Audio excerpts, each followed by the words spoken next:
Let's go ahead and start. I'm going to call to order the City Council workshop for July 28th, 2026. Has anyone signed up to speak? No, sir. Thank you. Let's start with Mr. Paxton. Good afternoon, Mayor and Council. Today we're going to talk about our building code update. Just cover why we look at updates of the building code. The International Code Council updates the codes every 3 years. This is to reflect on any modern construction and new technology, address any safety catastrophes that have occurred over that time period, and then align with just new and ever-changing industry standards. Benefits improved life safety, clearer enforcement, consistency across each of the different codes, and then again, supporting new technology. In 2025, City Council adopted a policy to regularly review and adopt the building codes. In short, that policy recommends that we look at codes every 6 years, so every other code cycle. That keeps us in line with some FEMA standards, state of Texas standards, and then we recommend adopting 2 years after publication. So we are looking at the 2024 codes that were published for 2026. That allows some other cities to adopt them as kind of the first adoptees and kind of work through some of the kinks. Allows for ICC to respond to any commentary. So we've kind of got a better package to review the codes and bring it forward to you. Jumping right in, the International Building Code, some of the big changes, there's some updated structural standards, expanded carbon dioxide detection, and improved egress and safety. For the structural side, mass timber construction. This encourages more modern and sustainable construction methods for the large wooden structures under Type 5B, which is your wood construction. It expands it beyond what the 2018 limitations were for column structures and more exposed rafters and beams. Fire and life safety, updated the carbon monoxide detection for all occupancies, not just residential. So for anything that has gas appliances, carbon monoxide detection is now required. And then the incidental use areas for any ambulatory care facilities are required to have both fire separation and sprinkler system requirements. 2018 code only specifically looked at the areas where people were housed, not the incidental areas. Means of egress and occupancy. 2018 was the traditional egress and occupancy. Later refinements through the 2021 codes and the 2024. One of the big changes is they expanded the occupiable roof occupancy and egress components, since that's becoming more and more of a trend nationwide, and then updated the load factors and exit requirements to those new design standards. The residential code, again, updated some structural loads. Can I interrupt you, please? Yes. On the previous slide, incidental use areas and ambulatory care.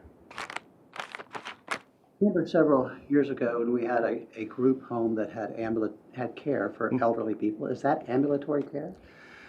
No, the group home is still just a private housing setup. Ambulatory care would be more your assisted living, short-term disability care. Someone coming out of surgery through rehab, maybe a short-term, 3 to 4 or 5 month stay in an ambulatory care facility where the nursing staff is helping them day-to-day routines.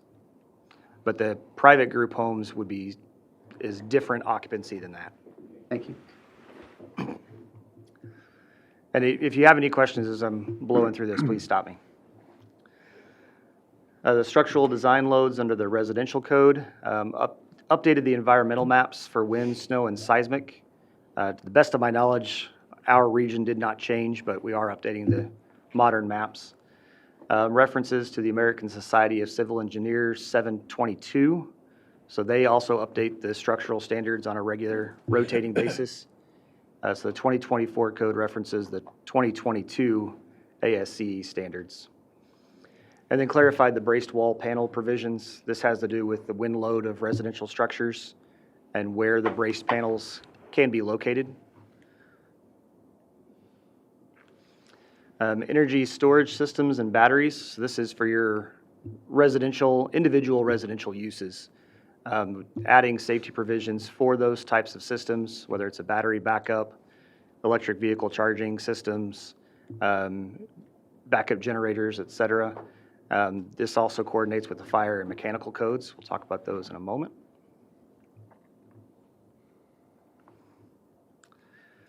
So with the energy storage systems on the fire side, obviously the batteries have a much different approach for fire safety and putting out those fires. So they have some ventilation requirements, enhanced response for planning requirements, and improved deflagration control language.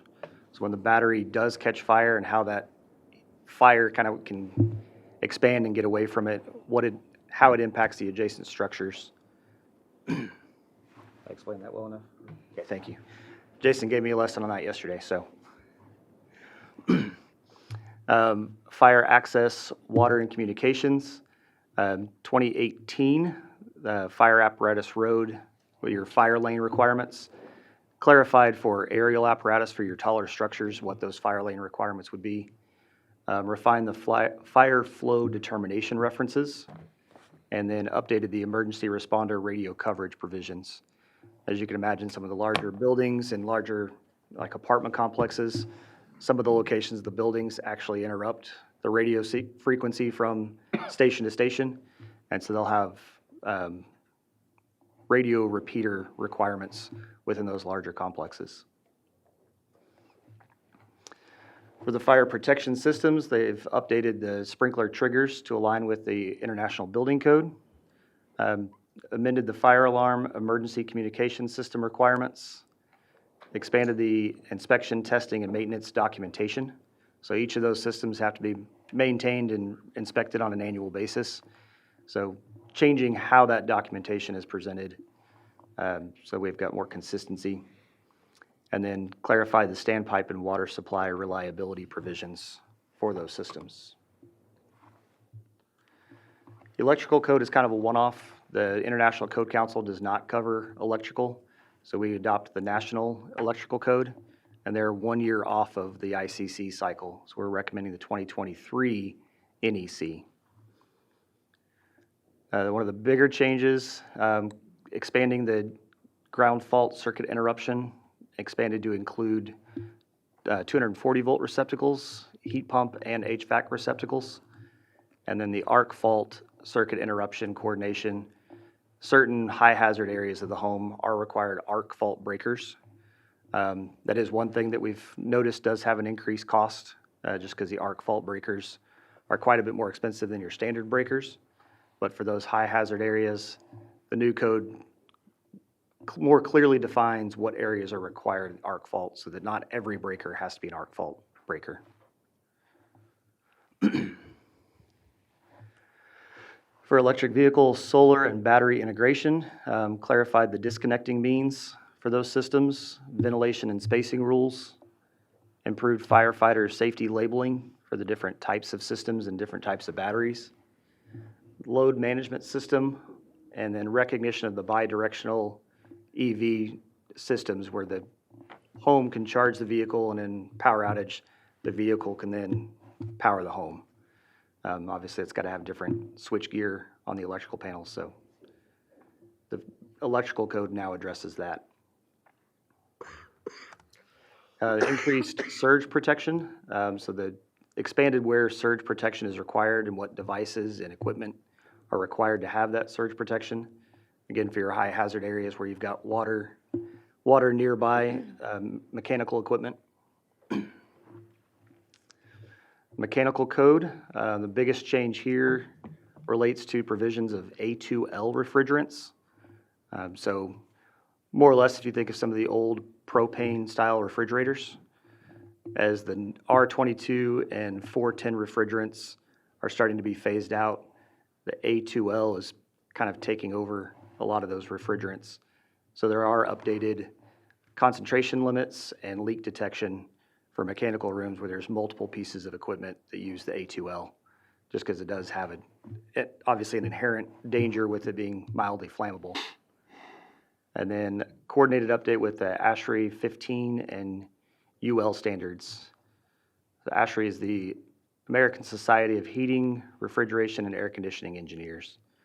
So similar to the civil engineers, they update their standards on a regular basis. The ventilation requirements, again, based on those different mechanical systems, introduction of outdoor air circulation methods, how those dampers open and close, where they need to be located so they're not actually bringing in contaminated air from something else. You don't want an exhaust fan right next to an air intake, so I have specific separations for those. And enhanced systems for the residential occupancies, particularly in mixed-use buildings, where you'll have commercial adjacent to apartment buildings, what those air ventilation requirements are. Expanded the rooftop equipment safety concerns, both working platforms, guardrail requirements, and clearance, so that people can get in and out of rooftop equipment to be able to service them and inspect them. Plumbing and gas codes, updated material and sizing, testing and inspection, and clear combustion air rules. Revised drinking fountain scopes for the bottle filler that you see in common practice now. They now allow a plastic water heater pan for gas appliances. So I guess our plastic technology is increasing so that it can actually withstand that heat adjacent to the heating elements. And then recognizing steel, CSST, and copper and PE piping for underground. Clarifying the testing methods and alternative procedures. Better coordination with the fuel gas code and the mechanical code inspections. And then again, the system modifications and additions if someone's adding on to the building, how the new system coordinates with the previous and existing system.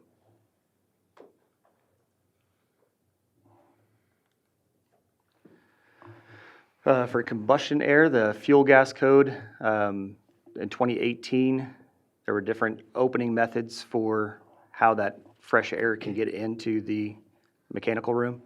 So they clarified the opening sizing, clarified the ventilation to match the mechanical code, and then additional guidance on that mechanical combustion air system and confined space calculations.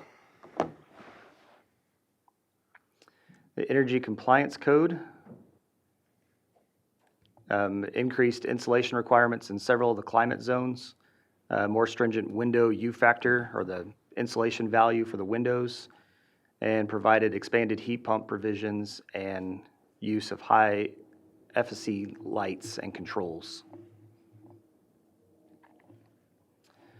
Electric vehicle and solar ready. One of the provisions in the local amendments that we made for residential code requires that homes be ready for EV charging.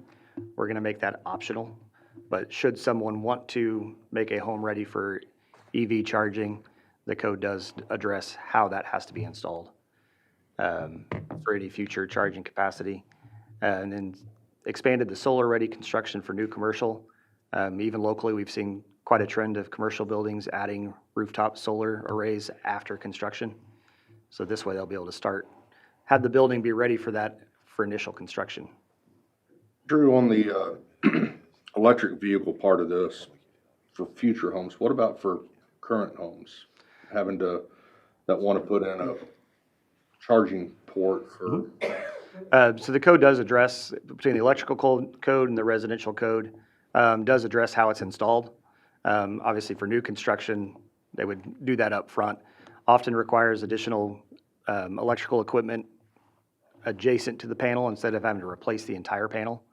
But to make sure there's at least the proper disconnects, the switch gear, and if it's a bi-directional, making sure that it's charging one direction and not trying to charge both directions.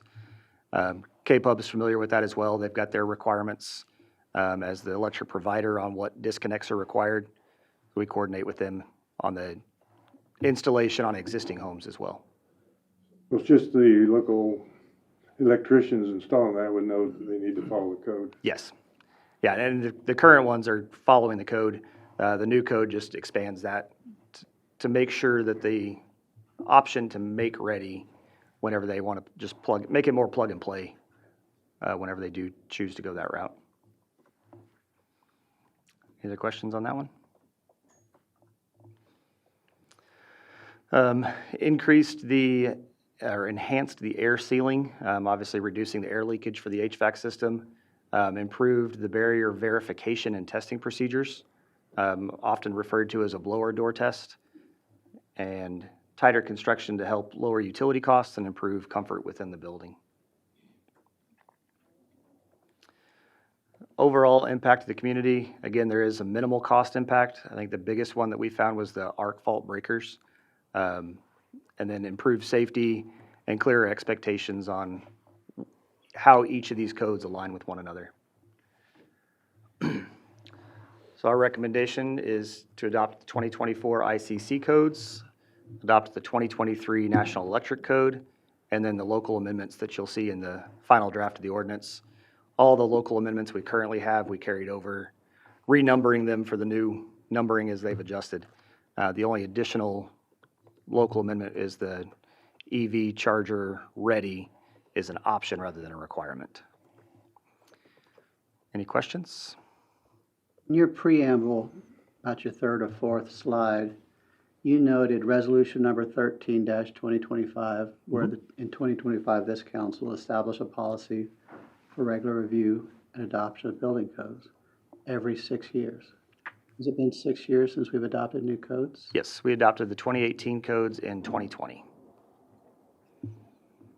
Have we had any input from the building Yes. community? The Building Board of Appeals and Adjustments did review and gave their recommendation for these codes and with the amendments carried over from our current adoption. We've talked to multiple builders and architects. Obviously, the architects are used to codes changing on a regular basis, depending upon what area they're working. A lot of our trade, electricians, plumbers, mechanical folks are already doing some of the things that are required in these codes. Just because, again, industry standards, a lot of the equipment's already built for this. What's the process for us? It'll come to us as an ordinance, I assume. Yes. Will it be in effect immediately or at a later time? We are recommending an effective date of January 1st, so that any projects that are in design can either complete their design under the 2018 code, or they can choose to move forward to the 2024 code, depending upon their schedule for their project. Is that typical with us? Yes. Any other questions? I think we all understood all that, except that one question. I thought Jeff might tell us about the arc fault integration. Can you do that? I'll defer to Drew. Okay. That's so it doesn't arc out when it shorts. Oh, yeah. Okay. Sure. But we want to integrate that. We do. And then the new one that we are recommending is the International Property Maintenance Code. I know we've talked about this one in the past briefly. This would help staff address unsafe and deteriorating properties, improve tenant and resident rights, and strengthen life safety, particularly multifamily properties. The Property Maintenance Code gives the city clear and consistent provisions for identifying and correcting unsafe structures. Again, it expands tenant and property, or tenant and resident rights. Currently, the only thing we can address for tenants is if the building is structurally unsafe to occupy. This would give us authority to look at sanitation, plumbing, lighting, ventilation, occupancy, and other safety hazards, not just for property owners, but specifically for tenants. Can you back on that? Can you elaborate what occupancy conditions? If you've got electrical problems, we can't address mold, but if there's holes in the wall, broken windows, things like that, that would make it difficult to occupy the building. Would hoarding be one of them? Because that's a safety issue. I It would can think, be. From a fire perspective, if you're coming to, So hoarding kind of goes into the next one, Okay. gives us additional tools. I meant to ask that question. No, that's perfect. To address blocked exits, unsafe electrical conditions, neglected fire protection systems, and any other hazards. We do address hoarding on the exterior of the building based on just general trash and rubbish. Occasionally, we will work with the fire marshal to address the interior of the home for hoarding, but that really has to get to the level of things stacked so high that they potentially block lights or ceiling fans that could be on and the motor burn up and start fires. This would allow us to get to that before that becomes the hazard. Does that answer your question? Yes, sir, thank you. Okay. Obviously, this is other hazards that can endanger the occupants, the neighbors, first responders. Blocked exits is a big one, obviously, for anybody coming and going, whether that's inside or outside. Some of the homes that we've dealt with on the unsafe structure side, we've had to have even fire department come help open doors because there's so much stuff pressed against the door from the inside. But this will give us more tools to address that before it gets to that level. And so we are recommending the adoption of the property maintenance code. Again, the final draft of the ordinance will show some amendments to that to align with our other unsafe conditions and property maintenance that we currently have for high grass and weeds, trash and rubbish, junk vehicles. But again, this just gives us more tools in the toolbox to address issues as they come up. Drew, I know that Mrs. Boyer goes around and does a great job of code compliance on that. I know that there's been several homes that I've seen that they've had to clean it up. With this, and I'm gonna look at Fire Marshal Lackey or either one of the chiefs on this question, because it's somebody's private home. How would we be able to go into somebody's home and say, oh, we think you have, I mean, it obviously have to be reported by somebody, but how could we make entry into somebody's private home and say you're a hoarder and you're fixing to get violated on this? Right. And William, correct me if I'm wrong. This would not give us right of entry. So it would have to be something that was reported, verified complaint, go through the warrant process to enter the property, through the district judge to serve a warrant, if it got to that level. Yes, that's correct. You would need a warrant. It doesn't have to be through the district court, Oh, okay. any judge, but yes, you would need to have a warrant to enter. So again, it's more of a reactionary tool, not a proactive tool. We're not going to go door to door looking in folks' homes. But when we do hear complaints, whether it's adult protective services, a family member or caregiver, then we can address those as needed. And you're right, Donna does a fantastic job working with people to gain compliance. It is not intended to be punitive, but make sure that we're addressing any safety concerns. Any questions on property maintenance? Heidi?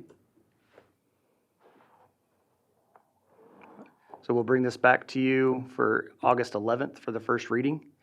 If you have any questions between now and then, please let me know and we can address those in more detail for the first reading. Kindly. All right, we have nothing else on the agenda and no other questions for Drew. Go ahead and close the workshop at 5:24.